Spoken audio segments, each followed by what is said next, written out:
Esta es una contestación de una carta enviada a nosotros en diciembre de 95 por el hermano Andrés.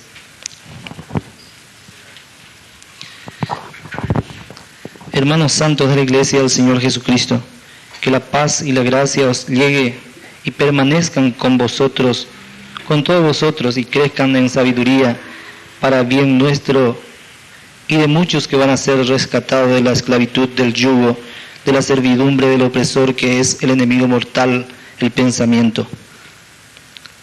Amados hermanos en el Señor, pedimos perdón a vosotros, a todos vosotros, y pidiendo a vosotros pedimos al Señor Jesucristo, Creador nuestro, porque son el mismo ser.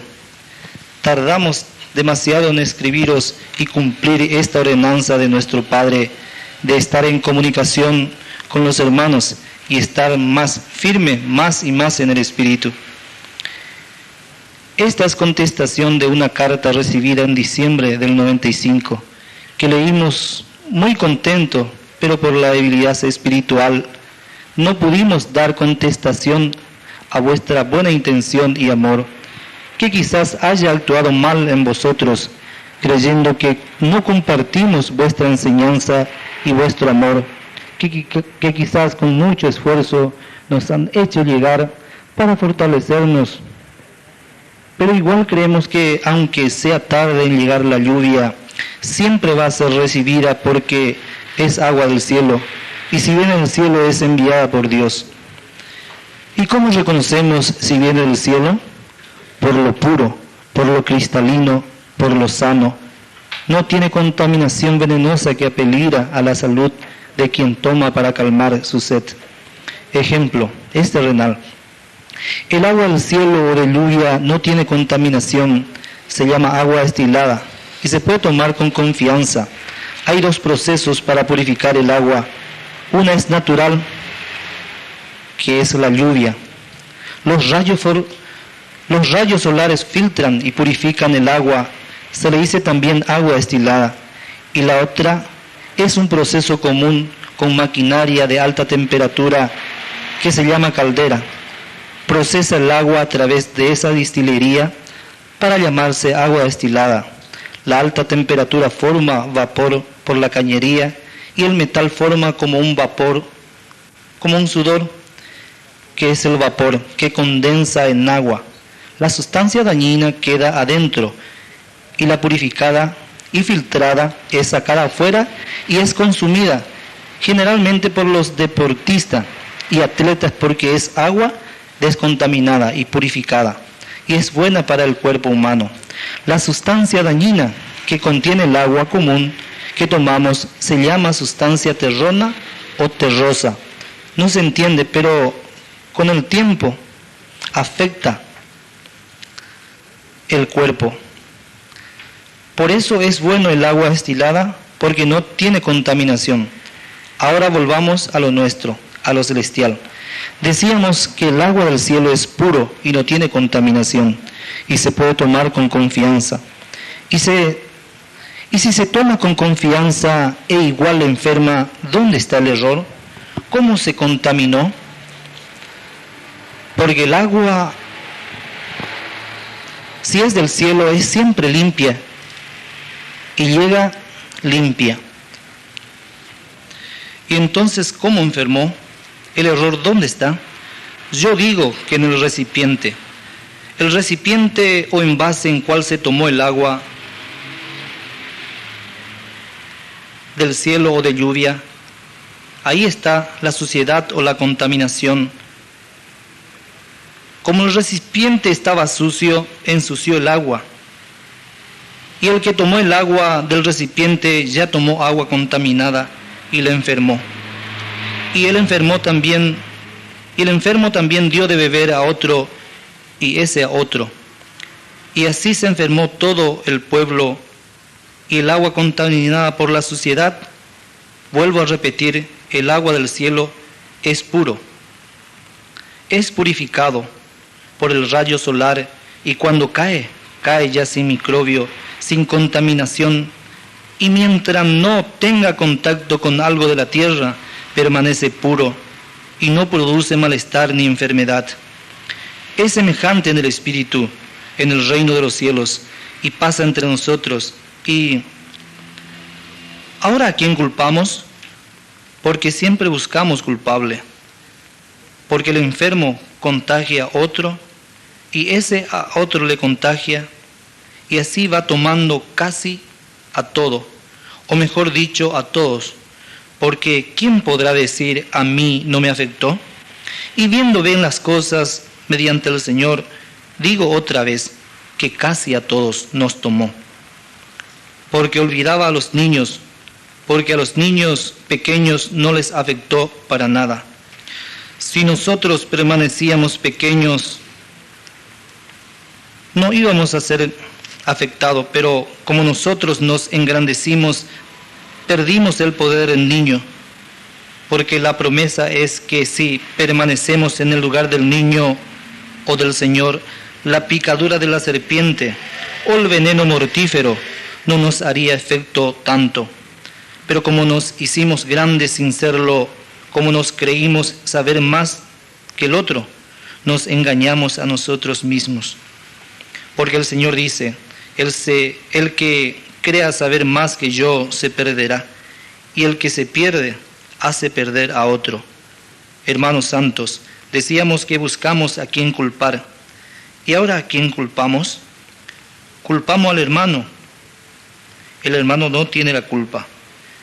Entonces culpamos al agua, y yo digo que el agua no tiene la culpa, ni tampoco el recipiente, sino la suciedad que puso el enemigo, que es el que enfermó al pueblo del Señor Altísimo, porque esa es su misión. Todo lo opuesto de nuestro Señor Jesucristo. Nuestro Padre une y edifica, y el contradictor divide y destruye lo edificado. Nuestro Padre da salud a enfermo y resucita al muerto, y el enemigo contamina y enferma al sano, y da muerte al que tiene vida.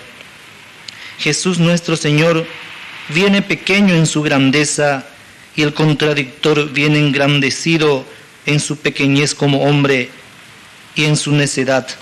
Nuestro Señor Jesucristo, por su sabiduría y su grandeza, sabe y sabemos que no puede perder en nada, pero se hace perdedor y pasa por perdedor por amor para ganar un pueblo santo.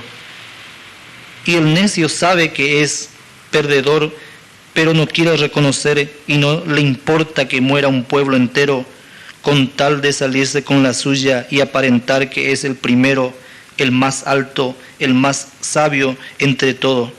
No le importa destruir y desperdiciar un pueblo porque no es de él, ni le ha costado nada, ningún sacrificio para levantar un pueblo, porque claro está que si una cosa es tuya y te ha tomado sacrificio y tiempo para tomarlo, vas a mezquinarlo, porque sabes lo que te ha costado. Pero si viene alguien y encuentra un edificio casi terminada, una mansión, y dice, sé del que viene a terminar la edificación, y en vez de terminar la edificación vemos que hay destrucción y no le importa el material que ha puesto el que edificó primero, y dice, no, ese ladrillo no es, y ese ladrillo vamos a tirarlo porque no sirve. Y cada día vemos que el edificio va más hacia abajo y no a la terminación. Vemos que fuimos engañados en nuestra fe, porque el Señor dice que por su fruto lo conoceréis al árbol, y vamos conociendo. Hermanos, pareciera que yo quiera contaminaros contra algún hermano y lo desechen también por su error. No, todo lo contrario. Si nosotros pasamos el desecho y el desprecio por algún error y no alcanzamos el perdón de ellos o de él, y si vemos que eso es un error y no viene del cielo sino de la tierra, ¿cómo nosotros vamos a obrar lo mismo? No, todo lo contrario. Si no, estaríamos en el mismo error y caeríamos en la misma trampa del contradictor. Si que por ese error que cometieron y siguen cometiendo, nosotros les aborrecemos y desechamos, les negamos el perdón diciendo por ellos que ya están destituidos y apartados y condenados, estaríamos en el mismo error y nos condenaríamos a nosotros mismos. Pero la ley de Dios pide misericordia y perdón y nunca condena. Y la ley del hombre no pide misericordia ni amor, solo condena y no perdona. Y no perdonando no es perdonado, condenando es condenado. Para aclarar más, hermanos, decimos casi continuamente que el juicio es para sí mismo. Y si dicen esta palabra y siguen enjuiciando a su semejante, ¿será que entendieron la palabra que dicen continuamente? Dicen y hacen sin saberlo, porque si lo supiesen, no lo harían. Es evidencia clara que no saben, porque el que sabe, todo dice, no sé nada. Pero el que no sabe dice saber más que todos los demás. Y si por misericordia vemos nosotros algo, es porque Dios nos muestra lo que estaba oculto, y mediante la luz vemos cada día cosas nuevas y verdaderas, para que podamos desechar lo malo y retener lo bueno. Y si el Señor nos muestra que hacen eso porque no saben, nosotros les condenaríamos más de lo que ya se han condenado, condenándonos a nosotros. Nosotros como hijos os pedimos a vosotros que son padres, perdónalos porque no saben lo que hacen. Es lo único que podemos hacer para seguir en ordenanza, porque es una ordenanza del Padre, el Señor Jesús, perdonar. Porque ¿quién no perdona? ¿Quién nos perdonará si nosotros nos perdonamos? Dice también el Señor, ¿quién tú eres para condenar si tú que condenas hace lo mismo? Y si no hace lo mismo, hace lo otro. Hermanos, no hay vuelta que dar. Para hacer juicio hay que estar justificado y sin error como hijo. Y sabemos que el que ha alcanzado este grado de santidad, por su sabiduría y santidad misma, ya no condena ni amenaza. Antes, tiene misericordia y perdona todo. Este es el verdadero sabio, porque Dios perdona todo, lo cree todo, lo espera todo, lo embellece todo, nunca deja de existir. ¿Acaso, hermano, os estoy enseñando para que creáis todo lo que se dice o que coman todo lo que os ofrecen? No. Lo importante es permanecer en el lugar del niño. ¿Acaso el niño no lo cree todo? ¿No come todo lo que se le da? Tiene confianza en todo. Y entonces, ¿no corre peligro de tomar o de ingerir algo indebido? Sí, hay peligro. Pero como el niño pequeño siempre está cerca del Padre, el Padre cuida del pequeño para que no le pase nada. Está siempre en comunión con el Hijo. Cuanto más pequeño el Hijo, más cerca del Padre. Cuando se pone grande, se aleja más del Padre, del cuidado del Padre. No es que el Padre no lo quiera cuidar, sino el que se va agrandando cree que ya no necesita del cuidado ni la orientación del Padre. Se cree que ya se pone grande y que sabe todo, y que ya se sabe cuidar. Y ahí está el peligro de comer algo indebido, porque hay comida que no conviene, daña el cuerpo o produce malestar, enfermedad y ceguera, porque en la ceguera ya viene la duda, y la duda produce la falta de inteligencia, ya desconfía de todo. Como en él no hay confianza, porque desobedeció, él no confía en nadie, porque el Padre siempre dice al Hijo, no te alejes de mí, Hijo. El Padre confía siempre, pero el desobediente desconfía Y ahí más peligro hay porque el enemigo sabe que el desorientado más indefenso es. Y es más fácil engañarlo, porque al mentiroso se le cree más fácilmente. Y porque está ciego y falto de inteligencia, duda hasta de su padre y hermano, cuando le trae alimento y remedio.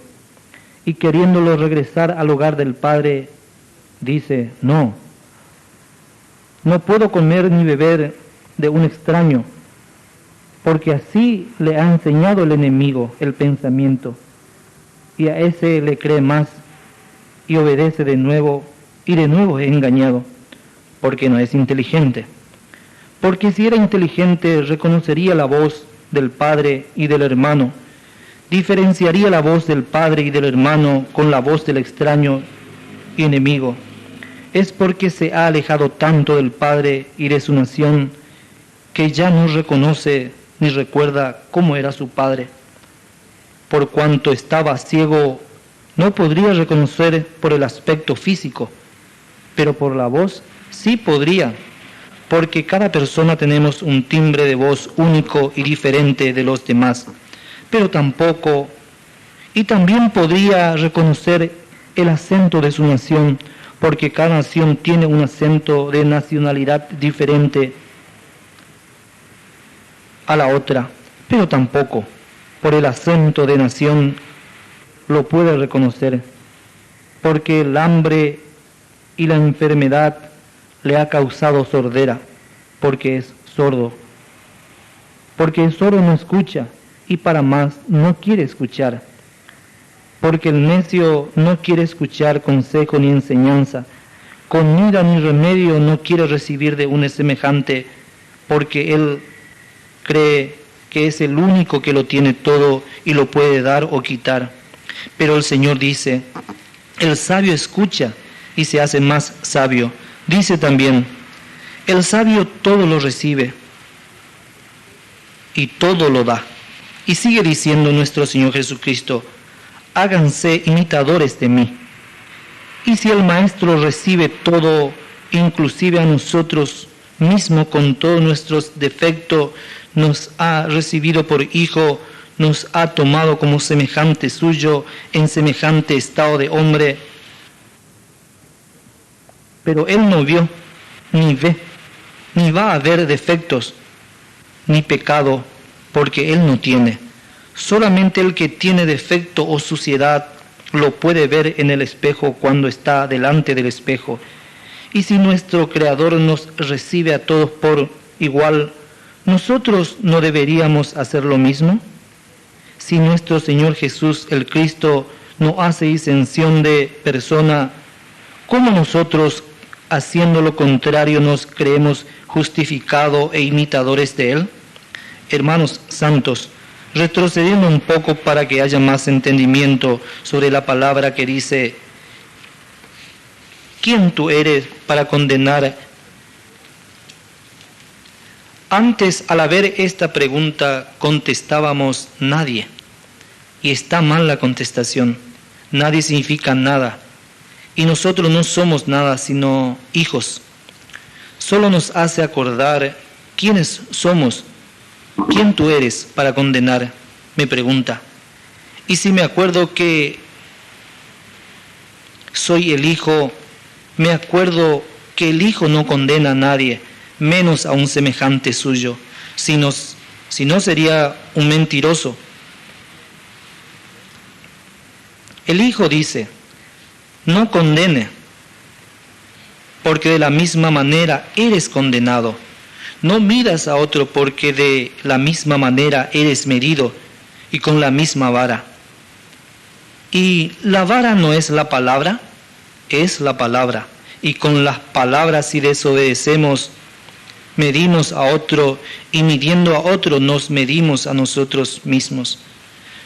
Continuamente decimos que el juicio es para sí mismo, y seguimos enjuiciando a otro, diciendo que si uno está en el lugar del Hijo y justificado, sí puede condenar y desechar y expulsar a un hermano, porque peca y el que peca no es mi hermano, dicen. Todo lo que se hace por el hermano se hace al Señor Jesús, nuestro Maestro. Pero el contradictor siempre encuentra fundamento y mentira para contrarrestar a la verdad y pasar lo suyo como si fuese la verdad. La misma palabra el Señor también la usa. Se viste con ella para engañar, pero debajo del vestido está el enemigo. ¿Y cómo lo reconocemos? Por lo fruto, por la obra. Por la obra, ejemplo, una palabra que continuamente usa el contradictor, no para construir, sino para destruir, dice así: el que cumple la voluntad de mi Padre, este es mi hermano. Y ya lo pone al hermano contra otro hermano, y comienza la división, como si fuera él el que cumple todos los mandamientos del Señor, y que él es el que agrada al Señor en todo, y está sin pecado. Al igualarme yo por el Señor, ya es pecado, más todavía si le quiero pasar. Dice el Señor: el que quiera saber más que yo se perderá. ¿Quién podrá decir hasta ahora yo cumplo toda la voluntad del Padre y por eso estoy justificado para enjuiciar? Quien dice esto es el Verbo. Pero si dice alguien y lo dice para malicia, para dividir y para enaltecerse a sí mismo y a otro, es porque ha sido engañado por el enemigo, que es su pensamiento. Y como engañado, sirve de engañador a otro hermano, porque el que cae casi siempre hace caer a otro, a veces sin querer, pero lo hace. Vamos a mirar a un árbol y un hombre en el árbol tambalea, trata de encaramarse, pero cae del árbol. Y en su caída hacia abajo trata de evitar la caída, tratando de alcanzar alguna rama o ramita, y así evitar la caída, que es siempre dura y dolorosa. Y si la rama está un poco débil, se rompe, pero si está fuerte en el tronco, hasta las ramillas están fuertes, que son los brotes nuevos de la rama prendida en el tronco. Si por algo somos justificados, hermanos, no es porque hayamos hecho lo bueno o algo extraordinario como hombre, sino por el nombre santísimo que hemos recibido de nuestro Salvador y Maestro. Dice nuestro Señor: sacrificio de hombre no quiero, sino vuestro corazón. Otra parte dice, y esta parte también: la justificación no es por la obra, sino por la gracia. Y si todos hemos recibido el nombre, ¿podrá ser mayor que el otro? Si nos vamos en la carne, sí, pero la práctica de nuestra profesión es espiritual. En el espíritu no existe el tiempo ni límites. Por ejemplo, a vosotros según terrenal os ha llegado el Maestro primero y habéis recibido el Espíritu y el nombre primero, después nosotros. Pero en el Espíritu, como no hay tiempo, todos recibimos al mismo tiempo primero. Todos somos primero por el nombre santo, o si no, no se ajustaría a la verdad la palabra dicha por nuestro Padre: yo soy primero y último. Y para más advierte: los primeros serán los últimos serán los primeros. Dice el Padre en una enseñanza que en la manada de oveja una va primero como señuelo, con una campanilla, y a esta todas siguen, y se llama padrón o patrón. No se entiende bien esta parte, y creo que es patrón, porque patrón no es solo el que manda, sino el que dirige y encabeza una cosa. Y dice: yo voy último como pastor. ¿Y quién va primero?, pregunta. Y él mismo responde: yo soy. yo voy primero.